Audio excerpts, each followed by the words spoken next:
बिस्मिल्लाहिर्रहमानिर्रहीम। अस्सलाम वालेकुम प्यारे दोस्तों, आज की इस वीडियो में आप सभी के लिए बाबरी मस्जिद के बारे में ऐसी ऐसी बातें बताने जा रहा हूं जो शायद आपने अभी तक नहीं सुना होगा। प्यारे दोस्तों, क्या आप जानते हैं कि बाबरी मस्जिद भारत ही नहीं बल्कि एशिया की सबसे मशहूर यानी फेमस मस्जिद मानी जाती है। यह मस्जिद तामीर यानी निर्माण और स्थापित कला का सबसे बेहतरीन नमूना थी।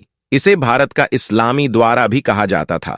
इसी तरह की इस्लामिक घटनाओं और वाक्य से रूबरू होते रहने के लिए आज ही सब्सक्राइब करें हमारे चैनल इस्लाम हिस्ट्री को और साथ ही बेल आइकॉन को प्रेस करें। बाबरी मस्जिद को बनाने में 2000 मजदूरों ने हिस्सा लिया। इसे बनाने के लिए दुनिया भर से इंजीनियर और आर्किटेक्ट बुलाए गए थे। यह भारत की एकमात्र मस्जिद थी जिसमें सबसे पहले वॉइस रिफ्लेक्शन टेक्नोलॉजी का इस्तेमाल किया गया।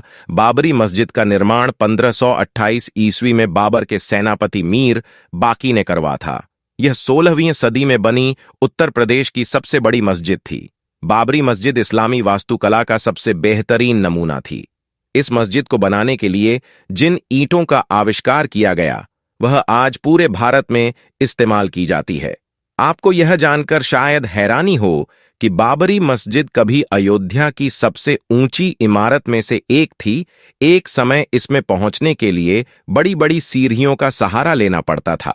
बाबरी मस्जिद में बनी मेहराब 200 फीट ऊंची थी जिसे अजान के लिए काम में लाया जाता था।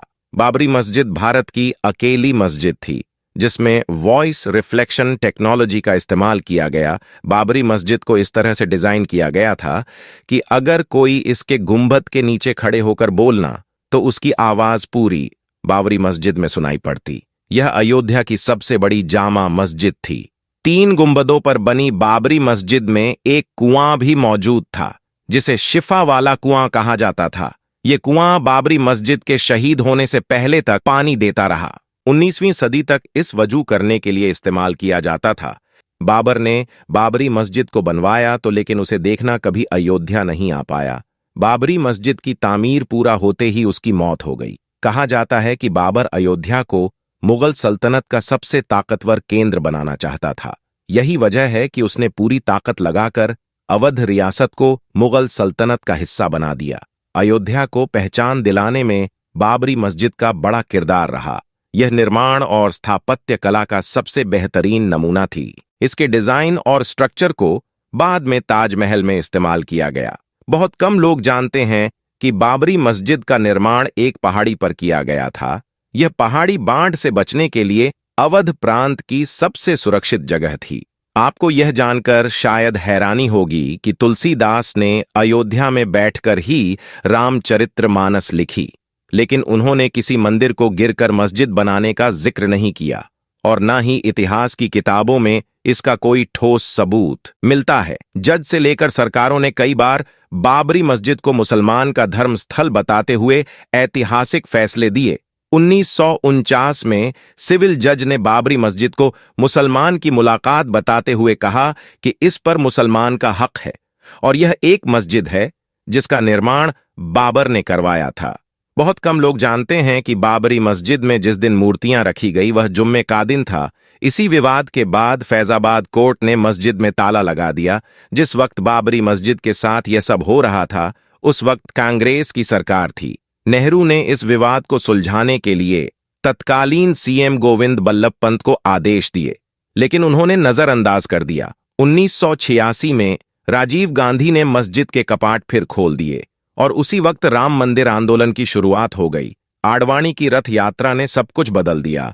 यह रथ जहां से गुजरा वहां की अब्बू हवा बदल गई और भारत में एक नई राजनीति का शुरुआत हो गया।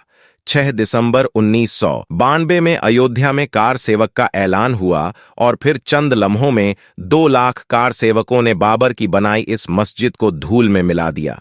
बाबरी की शहादत भारतीय संविधान का खुला मजाक थी। यह भारतीय इतिहास का काला दिन था। सरकार, अदालत और नौकरशाहों के आंखों के सामने जो हुआ वह अपने आप में एक दस्तावेज है। बाबरी मस्जिद को जिस वक्त शहीद किया गया उस वक्त अयोध्या में धारा 144 लागू हुई थी। बाबरी मस्जिद की शहादत के बाद हुए दंगों में भारत को 9000 करोड़ रुपए का नुकसान हुआ। बाबरी मस्जिद भारतीय इतिहास की सबसे विवादित मस्जिद मानी जाती है। इसके केस में 10 लाख से अधिक पन्नों और 2000 से अधिक दस्तावेजों का इस्तेमाल हुआ।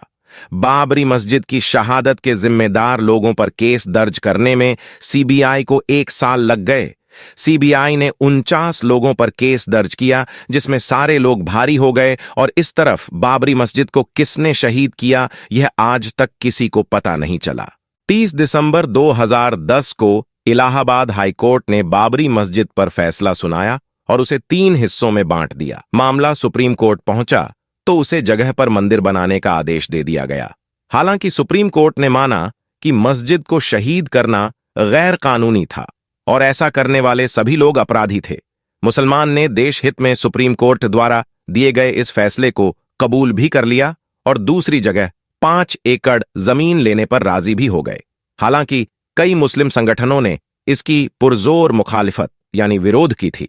आपको यह जानकर शायद हैरानी होगी कि बाबरी मस्जिद को शहीद करने वाले बहुत से लोग मुसलमान बन गए। बाबरी मस्जिद भले ही शहीद हो गई, लेकिन उसका इतिहास आज भी लोगों के दिलों में जिंदा है। बाबरी आज भी गर्व से अपने शौर्य और बलिदान की गाथा सुन रही है।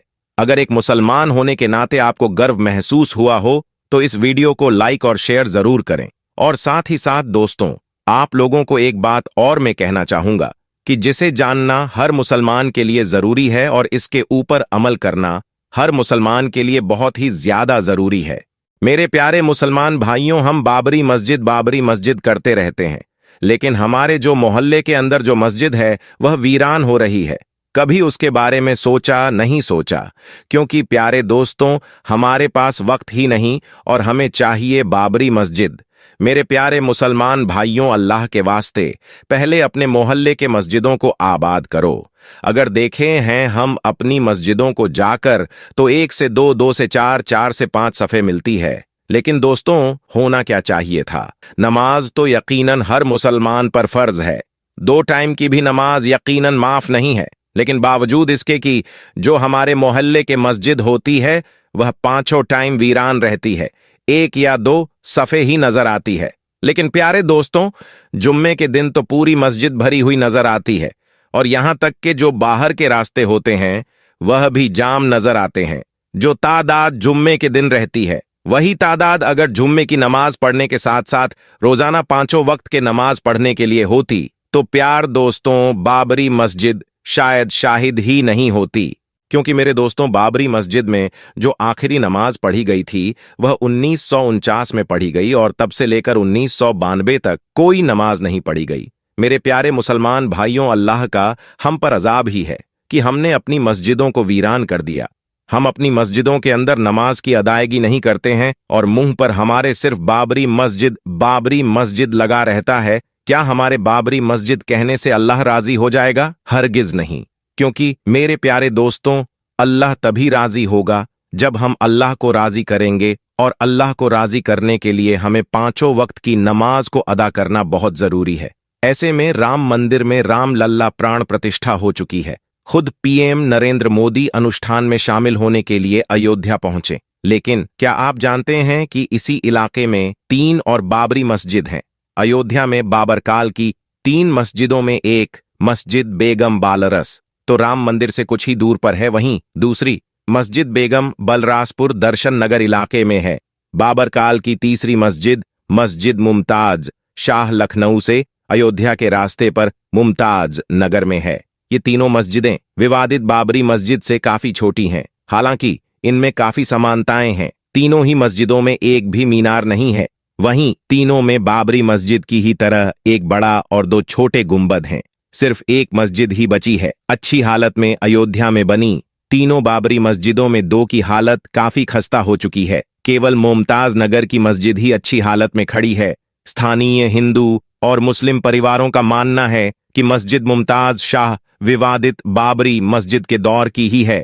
6 दिसंबर 2019 को कार सेवकों द्वारा जब बाबरी मस्जिद को ढाया गया तो उस जगह सिर्फ मलबा बचा रह गया था। ऐसे में सुरक्षा की दृष्टि से भारी पुलिस बल और पैरामिलिट्री के जवान तैनात किए गए। विवाद जब सुप्रीम कोर्ट पहुंचा तो मुस्लिम पक्ष बार बार कहता रहा कि बाबरी मस्जिद के मलबे पर उनका अधिकार है, वहीं साल 2019 में जब सुप्रीम कोर्ट ने अयोध्या के भूमि विवाद में हिंदू पक्ष में फैसला सुनाया था, उस वक्त ओनल इंडिया बाबरी मस्जिद एक्शन कमेटी ने एक प्रेस कॉन्फ्रेंस कर यह कहा था कि वो बाबरी के मलबे के लिए अदालत का रुख करेंगे। कमेटी के अनुसार उन्होंने रिव्यू पिटीशन के दौरान बाबरी के मलबे की मांग की थी, लेकिन कोर्ट द्वारा उनकी अर्जी को खारिज कर दिया गया था। उस वक्त जफरयाब जिलानी ने बयान दिया था कि शरीयत के अनुसार किसी मस्जिद के मलबे का किसी और निर्माण में इस्तेमाल नहीं किया जा सकता। सुप्रीम कोर्ट ने इस बारे में कोई दिशा निर्देश नहीं दिया। बाबरी मस्जिद के ढाए गए गुंबद, पिलर और दूसरे मलबे को मुस्लिम पक्ष को सौंप दिया। सुप्रीम कोर्ट के फैसला सुनाए जाने के बाद ओनल इंडिया बाबरी मस्जिद कमेटी ने हिंदू पक्ष को एक पत्र लिखकर सद्भावना बनाए रखने के नाते मस्जिद का मलबा और अवशेष लौटाने की मांग की थी। ये चिट्ठी सुप्रीम कोर्ट के एडवोकेट के पराशरण के नाम लिखी पर गई थी, जिन्होंने उच्चतम न्यायालय में हिंदू पक्ष की तरफ से पैरवी की थी और अब वो श्री राम जन्मभूमि तीर्थ क्षेत्र ट्रस्ट के सदस्य भी हैं।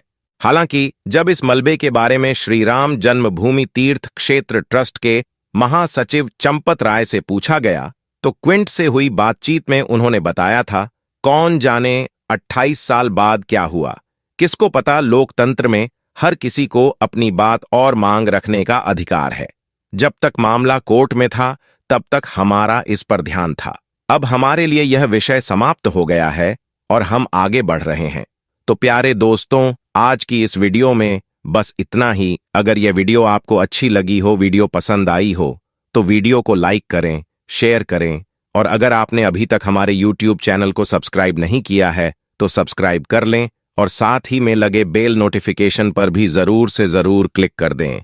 तो दोस्तों, इंशाल्लाह मिलेंगे फिर किसी नई वीडियो के साथ। तब तक के लिए अस्सलाम वालेकुम, अल्लाह हाफिज।